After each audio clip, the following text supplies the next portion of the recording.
Hi everybody, my name is Mr. Francy and welcome back to Mr. Francy Reads.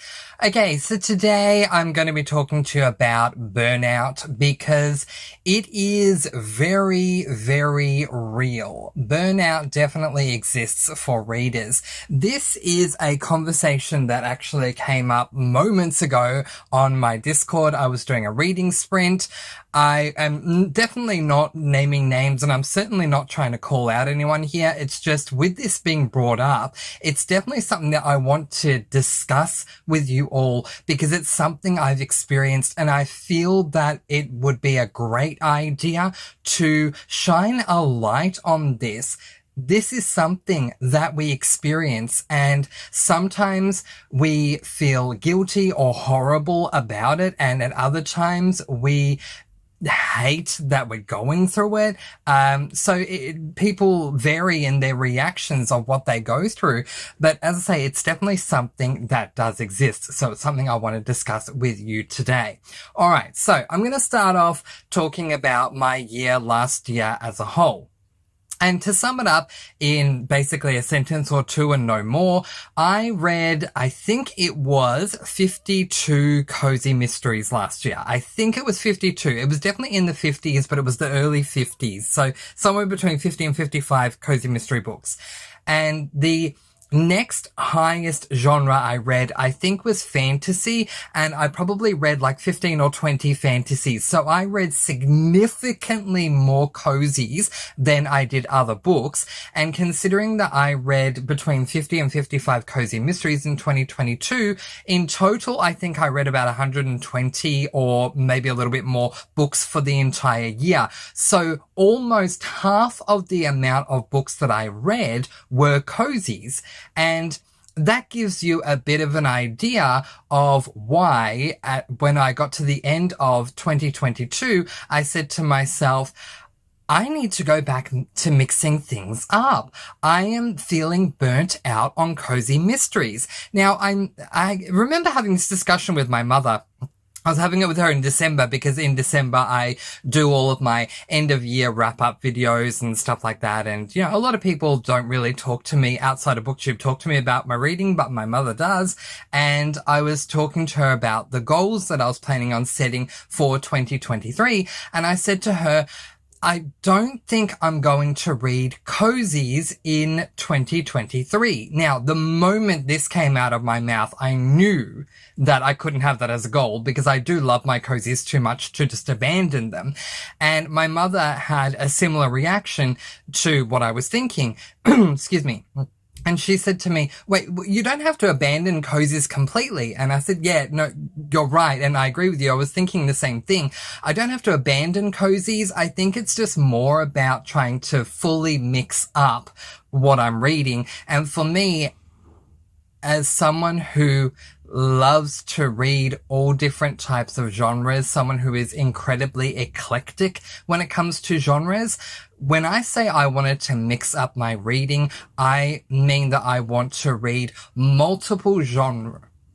Now, I'm not just referring to cozy mysteries here. It just so happened that last year I read an overwhelming amount of cozies, and to supply a bit of background information, I had that intention going into 2023. I fully intended to do a deep dive look into cozy mysteries because up until late 2021, I didn't, well, at least the first half of the year in 2021, up to that point, I didn't know cozy mysteries was a genre because in Australia, cozy mysteries aren't known, let alone well known. They're really not known. If you put 1,000 people into a room and ask them to name every genre they know when it comes to books, and they don't have phones or anything to research, I'm telling you right now, you'll be lucky if 2 or 3 people list cozy mysteries as a genre. It is not known here. It is so not known here that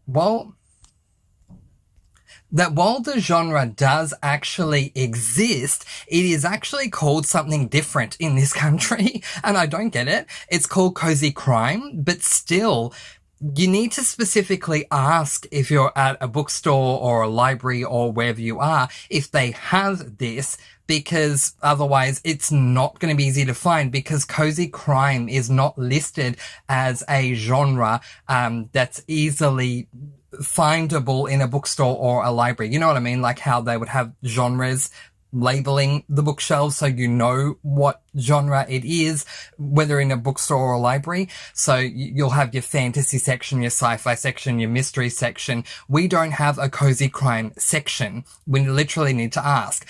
I remember being horrified when I went into my local library last year. This was, I think, in January of last year. And I asked the librarian if, he stocked any cozy mysteries, and he looked at me with an expression that you would expect anyone to give you if you said, you know what a flumpa-da-dumpa is? Like that, like so confused, like what are you talking about? Yeah, that kind of says it all. If a librarian doesn't even know what a cozy mystery is. And he ended up, long story short, because this is just a side tangent I'm going down, he ended up finding me two cozies that I'm trying to remember what they were called.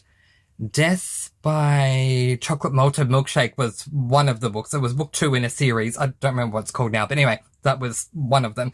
And he said, is this what you're referring to? And I said, yes, but we'd had a 10-minute discussion with me saying they're easily identifiable by the cuteness of the cover. The cover always looks really pretty and sweet and nice and cozy, and that's why it's called a cozy, because it looks cozy and it feels cozy to read.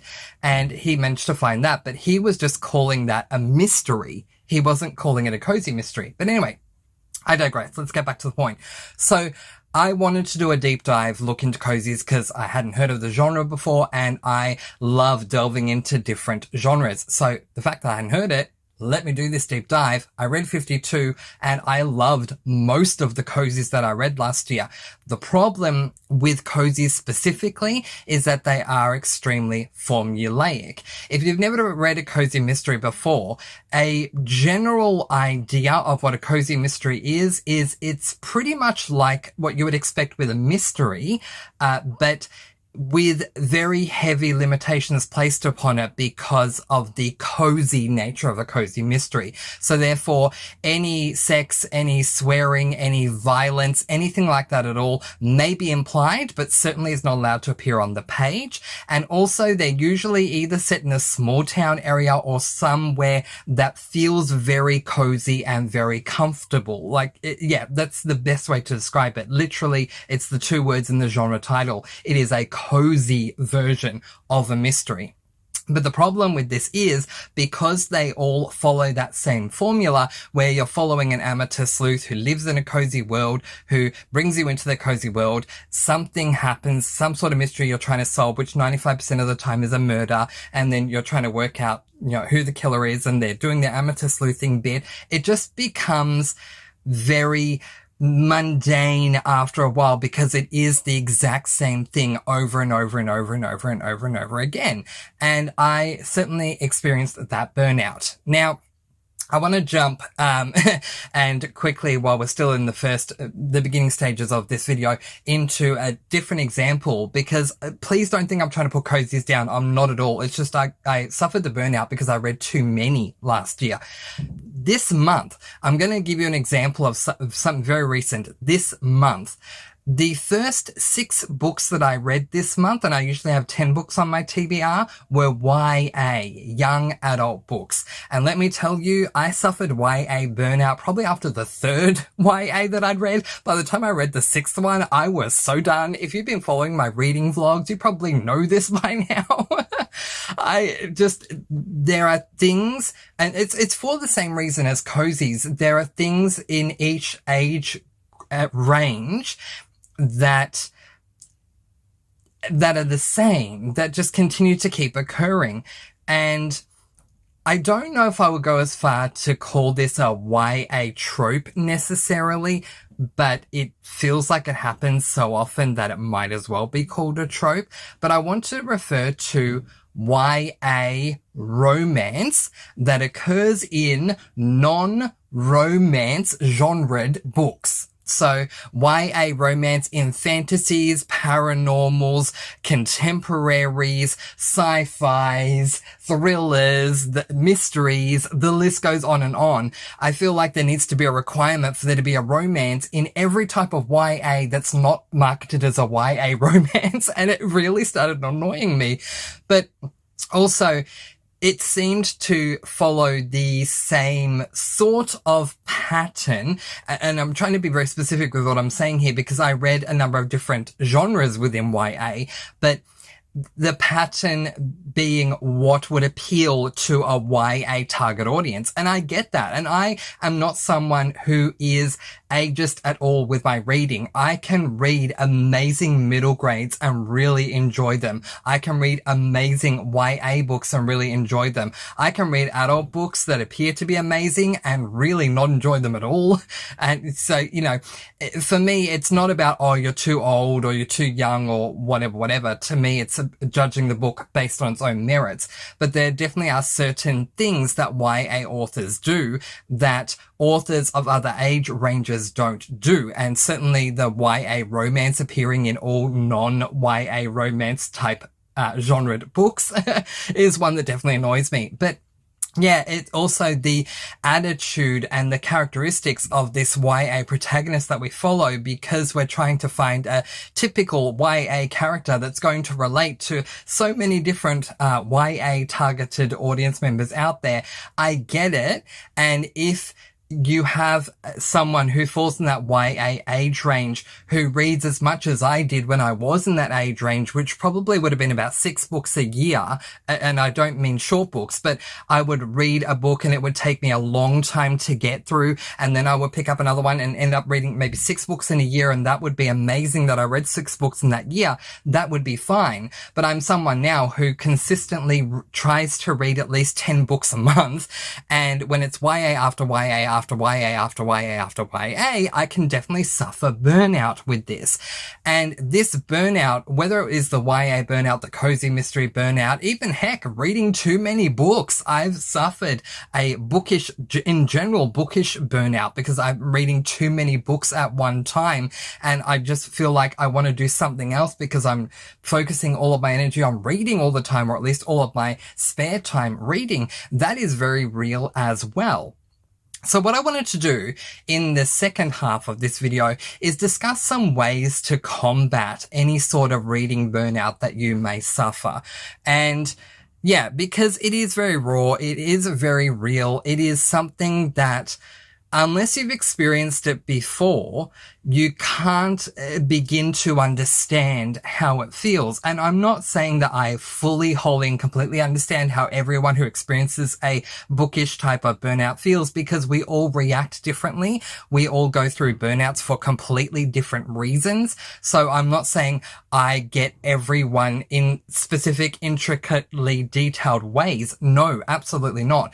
But to the degree of a generalized bookish burnout for whatever reason, yes, I absolutely do understand it, and I know that there needs to be ways to combat this. So my first suggestion would be if you are feeling a burnout that is genre specific. So going back to my example of reading 52 cozy mysteries in 2022, again, I didn't want to come into 2023 and not read any cozies. That was not my goal at all. But I did want to spread the reading wealth that I had and the experience that I was going to have this year with more genres than just predominantly cozies, and make it a whole lot more even. And that is going to be my first tip for you if you are suffering a genre burnout, reading too much of one genre. Mix things up. Now, you may not be like me, and you may not be someone who loves many different types of genres. I'm going to give you an example of the types of genres that I love,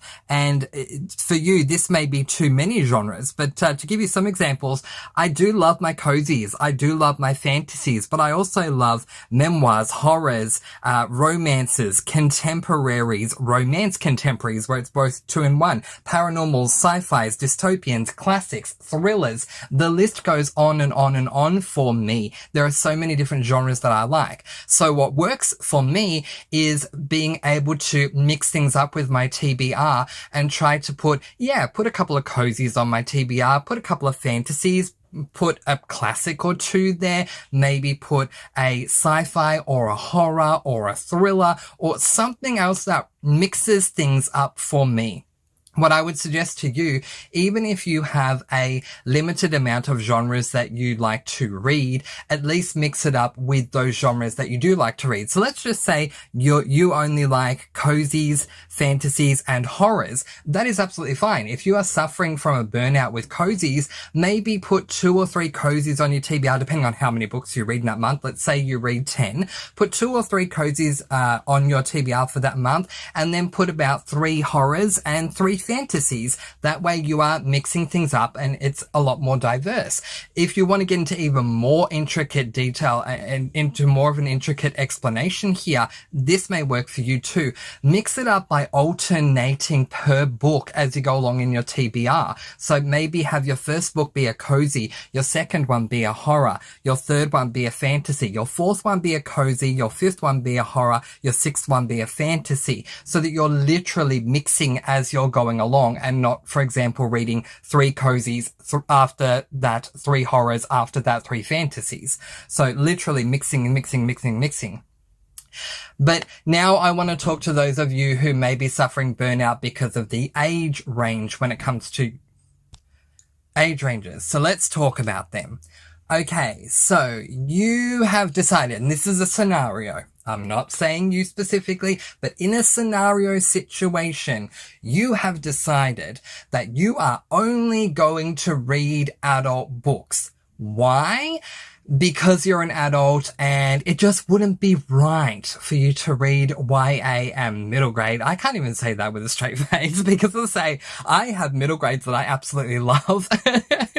So yeah, I can't say that with a straight face, but hey, scenario. You've decided you're an adult and you're too old to read middle grades and YAs. That's not going to happen. And all you're going to do is read adult books from now on. Then that's the way it's going to be, but you're suffering from a burnout.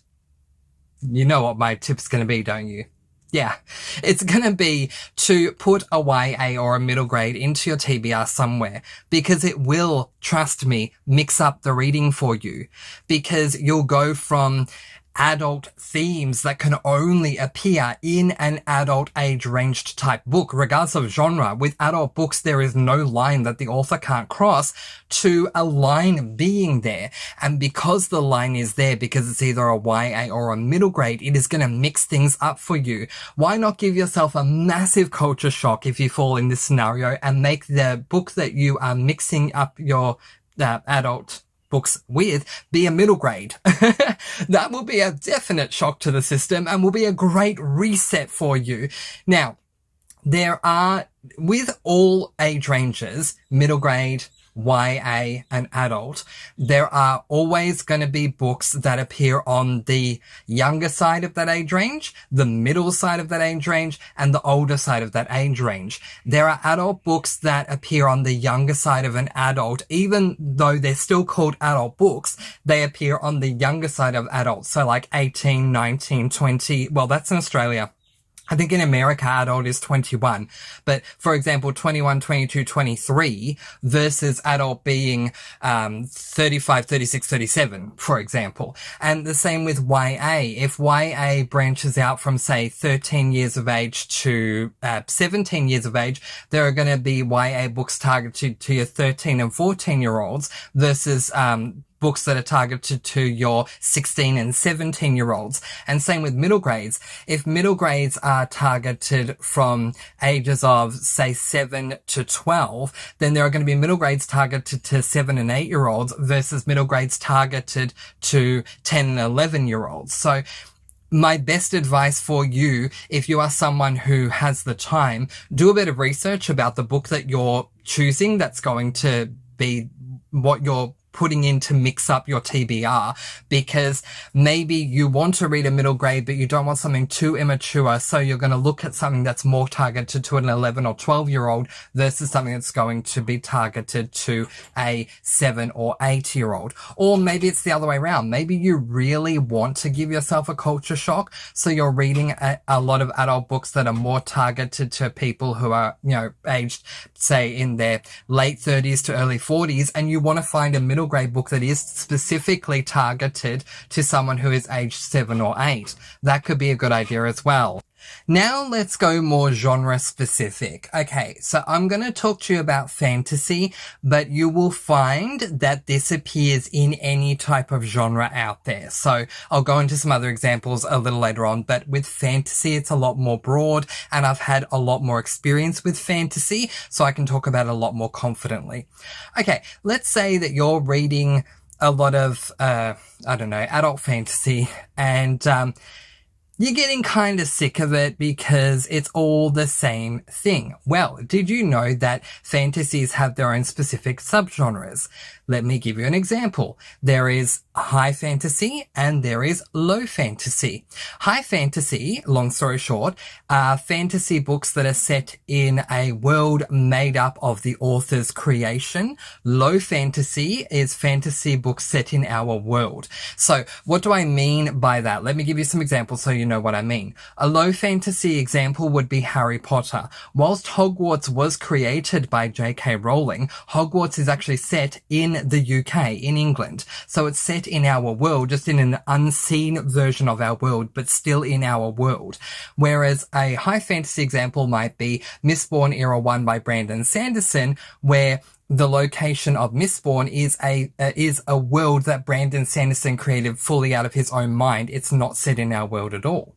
Did you know also that you can get fantasy books that feature either hard magic systems or soft magic systems? A hard magic system is a fully fleshed out magic system that you know everything about. You as the reader can confidently feel like you know exactly what the limitations are. How is it that the character accesses this magic? What are the limitations of the magic? What can the magic do? What can it not do? In certain situations, how long will the magic last for? Is there something that works with this magic, but then with other things, the magic will not work against that? What are the direct limitations? You know this with a hard magic system. With a soft magic system, you don't know all the limitations. You know some things, but you certainly don't know everything. Again, I'm going to use J.K. Rowling and Brandon Sanderson as examples here.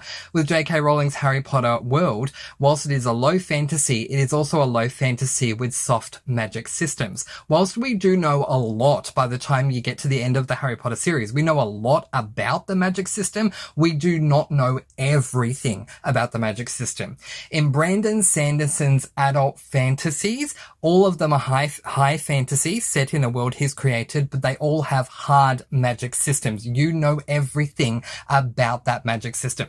Well, it's kind of debatable with Stormlight Archives, depending upon where you're at, but honestly, with the rest of them, yes. With Mistborn Era 1, Mistborn Era 2, and all of those other standalones like Warbreaker and whatever else. I'm just turning around to look at the books on my shelf. Warbreaker, Elantris, White Sand series, so on and so forth.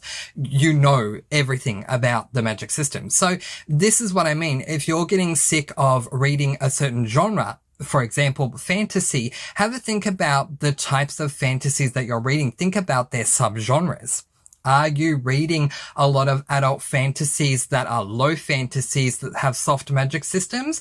Then try reading some fantasies that are high fantasies with hard magic systems. Or maybe you want to completely mix it up and have a high fantasy with a soft magic system or a low fantasy with a hard magic system. Try mixing things up that way. Now, I know a lot of you out there that listen to my channel at least read some cozies. So I want to do this as well for cozy readers out there. So cozy mysteries are a subgenre in and of themselves. They are a subgenre derived from the genre of mystery. So you have your standard mystery, and then you have your cozy mystery, which is a lot more of a cozier version than your standard mystery. The cozy mysteries, in my opinion, do have their own subgenres, and that is the cozy mystery that is more cozy leaning versus the cozy mystery that is more mystery leaning versus the hybrid of the two. And I have read all three examples. I've read examples of all three of those. So you can have cozy mysteries such as the Haley Powell Food and Cocktail Mystery Series, for example, by Lee Hollis, that is certainly a lot more cozy leaning. And then you can have books that are like the Nantucket Candlemaker Mystery Series, which is certainly a lot more mystery leaning. And then you can have series that are a hybrid of the two, for example, like the Coffee House Mystery Series by Cleo Coyle, which are definitely both. You get, it's almost like 50% cozy, 50% mystery. So that is something to keep in mind as well. But hey, let's not stop there. Then you have your standard cozy mystery tropes, like the female protagonist who ends up dating the cop guy. Okay, so maybe look for another type of cozy mystery series that doesn't feature a female protagonist that's dating a cop guy. Maybe she's dating a writer or a painter or a pet sitter. It will certainly change up the experience. Or, hey, maybe you can look into a cozy mystery series that features a male protagonist. Josh Lanyon, shout out to you. If you have not read the Secrets and Scribbles series, I highly, highly, highly recommend it.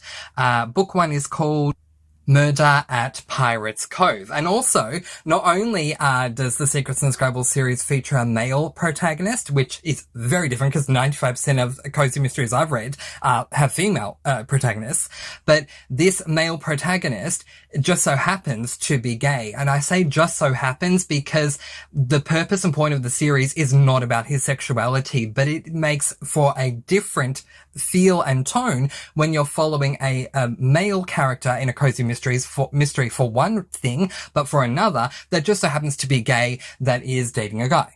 So, you know, and I'm sure that there are female cozy mysteries. I just haven't come across them yet, but if you know of some, let me know. I'm certainly intrigued to look into them.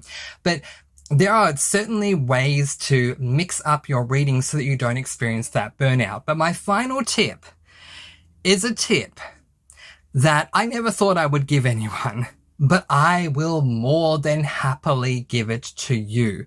If you are feeling burnt out to the point that all of the tips I've given you so far are not going to work, then do yourself something that is absolutely fine to do. Take a break from reading. Don't take a long break from reading. As a wonderful music teacher once told me, and it turns out he was right, I used to write songs back in the day, the lyrics of songs, and he used to say to me, the one bit of advice I want to impart onto you, because these are really good, is don't stop. Because the moment you stop writing these songs, you're going to stop completely, and he was right. I'm not saying stop reading completely. In fact, I would say start your next project, so at least read chapter 1 of your next project, then put it down for a day.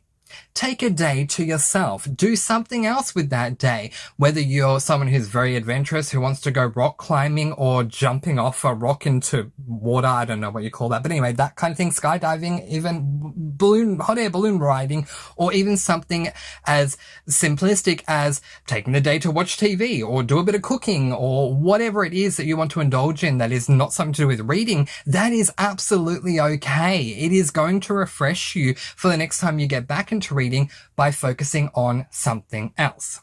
So that I do give that as a tip for you. If nothing else that I've said so far is going to work for you, take a break from reading. But before you do, make the active goal of when you're going to return to reading, and make sure you do return to reading then, because if you leave it for too long, the chances are going to be very low that you'll come back. I'm not saying that to sound mean. I'm saying that to be honest and to give you that heads up, because that's what will happen. If you stop reading for a week, you will be able to you'll be able to justify leaving it for another week because you already have for a week. And oh, well, it's now been 2 weeks. It might as well be a month. And the next thing you know, you're out of sync with your reading because you haven't picked up a book in a month. So I would say if you're going to take a break, say you're going to take a break for 2 days, that's fine. Put it on your calendar, wherever your calendar is, that in 2 days time, you are getting back to that book. Even if you only read another chapter, you are going to read, even if it's only for an hour, and make sure you stick to that.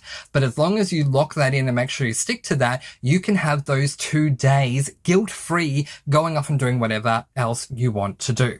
I hope that these tips and tricks have helped. And if you have any other tips or tricks to help combat this situation, please do feel free to leave them in the comments below. The more we help each other, the better place this world will be. But in the meantime, that is where I am going to leave it, letting you all go with peace, blessings, and so much love. Please do be kind and love one another and spread your sparkling energy all throughout the world. And until next time, happy reading. Bye, everyone.